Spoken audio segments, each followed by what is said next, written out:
Today, we are reviewing Connor Rogers, what he would do 2025 NFL mock draft. Starting out with the number 1 overall pick. Shout out to Connor Rogers, by the way. Got to meet him in Mobile last year. Got to talk to him again this year. Honestly, probably the number 1 on the Mount Rushmore of guys I have not brought on the show. So, of course, if Connor is seeing this, much love to you, brother. Feel free to go and maybe we can end up getting something in. I would love to be able to bring him on in this next draft cycle. I do know that this one is unfortunately coming to an end, but Titans then to go Cam Ward at number 1 overall. Makes a lot of sense. Again, this is based on what he would do, so I'm excited to be able to talk about this. We do have an awesome collaboration mock draft with someone who just did a video with Connor Rogers and Trevor Sikkema and Marcus Whitman, that franchise guy, coming tomorrow. So hopefully you guys are excited for that, but Cam Ward makes a lot of sense. Seems to be also the realistic pick as well. At number 2, the Browns go Travis Hunter. I think this is probably the move that I would debate going as well. Either way has some logical advantages as well as disadvantages. With Trav, he can end up being a wide receiver in the short run, and then especially with the cornerback contracts that could be coming up, could make sense to go with Travis at corner for the long run, or just keep him at wide receiver. The ability to fill a short-term and a long-term need makes a lot of sense to me. At number 3, the Giants go Abdul Carter, and especially with KT, Brian Burns, I mean, they already have 2 guys there, but I do think we all kind of know they need a little bit more. Abdul Carter would be excellent value here. If I'm the New York Giants, though, personally, I would try to trade out. With Abdul Carter's value here, I could see some teams really seeing it being a difference maker between Abdul and maybe some other teams or some other edge rushers in the mix. So I could see that gap and that drop off being worth it for some teams to make that jump. At number 4, the Patriots go Tetairoa and McMillan. Would love to see this happen. I know, again, this is Connor's mock draft, and Connor has Tet as his number 1 receiver. New England Patriots still need a big X receiver, and then Tetairoa could be the answer to that. So I personally think makes sense. I mean, especially, again, this is a what he would do mock draft, not a predictive one, which is a bit of a change. Mason Graham goes at number 5 to the Jaguars, both realistic, as well as, it makes sense. I don't have Mason Graham all that high. Again, I'm not a contrarian to be a contrarian. I just am genuinely unapologetically honest. I know my board is not predictive in any way, shape, or form. Actually, technically, it needs to be adjusted. Jalen Smith's going to drop into the later 20s, so maybe a little bit more realistic there than what it was before. But, we are doing a ton of adjustments, and we're going to be doing a lot of final rankings soon. Hopefully, you guys are excited for that. But Mason Graham makes a lot of sense. He's young, high upside, makes a lot of sense with the both of the backgrounds of the GM and the head coach with Kalijah Kancey. Seeing the effects of Kalijah Kancey in Tampa, and then Aaron Donald as well as Braden Fisk from LA for Gladstone. At number 6, the Raiders go Ashton Jeanty. I mean, I don't know if this would be my pick necessarily, given the fact that I have less faith in the ability to win a Super Bowl early for the Raiders. So that's just where I end up having a little bit of pause, but it makes a lot of sense given the fact that if you are going to factor in Pete doesn't have a lot of time left, Geno doesn't have a lot of time left, this is the best way to get you close to the finish line. At number 7, the Jets go Armand Membu. Very similar profile coming out to Olu Foshnu in terms of needing some extra development, but also extremely athletic and a lot of high-end tape. That's going to be exactly what the Jets are going to be hoping to aim at, is being able to develop both of them on a similar track at the same time. I think it's a great move. At number 8, you got the Panthers going Mike Green. If the off-field things check out, he's going to be a very, very, very fun player to watch. One of the top athletes, if not the top athlete at edge this year. For me, I'm a little bit lower on him overall. However, I still think that the athletic potential is through the roof, and Carolina has been desperate to get some actual potential talent there at edge. Hopefully this one works out. At number 9, the Saints go Will Campbell, and fixing up the offensive line, never a bad idea. I'm a Will Johnson type of guy over Will Campbell, but I can understand the logic, and again, never a bad idea to upgrade the offensive line with players that you believe in. At 10, the Bears go Kelvin Banks. Again, very similar story to what we had just talked about here with the Saints. Upgrade your offensive line whenever possible, and I'm regrading Kelvin Banks again. I just didn't get the same love affair that I've seen from people who I trust, and whenever the consensus is really against me, I will absolutely go back and continue rewatching until I just genuinely have exhausted the option of liking a player. And I think that's fair. I mean, the truth ends up revealing itself no matter how many times you question it. So we'll see what happens there with Kelvin Banks. But I mean, the long-term option at left tackle is far from solidified. Same thing at guard because Tooney hasn't had that extension. At number 11, the Niners go Jalen Walker. This was a pick I was actually contemplating last night, of all things. I mean, I was doing nothing last night. I was watching Ahsoka, rewatching it. Horrible series at the start, by the way. It's kind of a brutal slog to get to like the entertaining episodes, but I digress. Like during the boringness, which is the first 2 episodes, I was pondering the idea of Jalen Walker to the Niners. I'm like, damn, this makes a lot of sense. Like, this is a team that values linebacker play, who also could use the edge rush boost as well, just depending on what they view for his overall profile like. So I definitely think that's a very solid fit. At number 12, the Cowboys go Tyler Warren. I would not necessarily go Tyler Warren. I understand that, continuing to, this helps out both the run game as well as the pass. Tyler Warren's probably the best player on the board if you're just looking at, who has the lowest bust factor. Tyler Warren is just the definition of a rock-solid tight end. Great blocker, reliable receiver. I think a little bit more underwhelming in terms of straight line speed, but, you have other players that can end up achieving that. If he ended up having that straight line speed, we'd be talking about him as a guaranteed top 10 pick. I say that, of course, Brock Bowers slipped a bit last year, but I digress. He should have been a top 10 pick. Number 13, the Dolphins go Malachi Starks. Their safety core's eviscerated. This makes a ton of sense. Just old but gold. That's the bottom line. Malachi Starks just brings that talent floor up a lot. The Colts go Colston Loveland at 14. I know a lot of people love Colston Loveland, no pun intended, but I'm not a huge fan of it because, first off, I want a safety valve more than a receiving threat for Anthony Richardson, or you can even talk about Danny Dimes, but I'm going to say Anthony Richardson to be optimistic. Like, I want a safety valve, not someone who's going to be an elite receiver. I got plenty of guys who are good route runners and reliable hands on the boundary. I think that is kind of checked off. To me, that's why I'm a little bit worried about Colston Loveland. I don't trust him as a blocker at that same rate. I would prefer to potentially even go after someone like Terrence Ferguson and later on save that pick value and then end up, again, getting someone who's going to be more of a relief valve rather than a primary receiving option.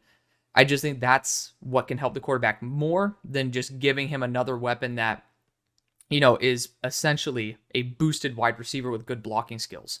At number 15, that's a very poor way to put Colston Loveland. It dumbs him down a lot. He's a great player. I don't mean to disrespect him in that aspect. I'm just saying what could help out the quarterback the most is not necessarily the style that Colston Loveland is. At number 15, the Falcons go Jahad Campbell. I would just worry. The Ulbrich system is going to be great for him because he can play edge rusher or he can play linebacker. I totally think that the upside of him being a huge success is absolutely there. Of course, while getting his shoulder surgery, I know the NFL can be very terrified of that. Shoulder health and stability is going to be super key when you're hitting a lot. So I do think there is going to be a drop to Jahad Campbell solely for that reason. But just talking about the fit, it makes a lot of sense. I just don't know if I trust Atlanta to make Jahad Campbell into the player he should be. At number 16, the Cardinals go Will Johnson. Amazing pickup. I think that arguably I'd want him for the Falcons over the Cardinals even. But the Cardinals, they need some big physicality at corner. Or some size and physicality, I should say. And Will Johnson's absolutely perfect for that. Again, he's my number 1 player pre-injury. That's what the plus stands for, pre-injury. I'm no doctor. We haven't seen him after. I'm going to give you guys the grade that I had before they ended up being, unfortunately, taken from us being able to watch him. 17, the Bengals go Kenneth Grant.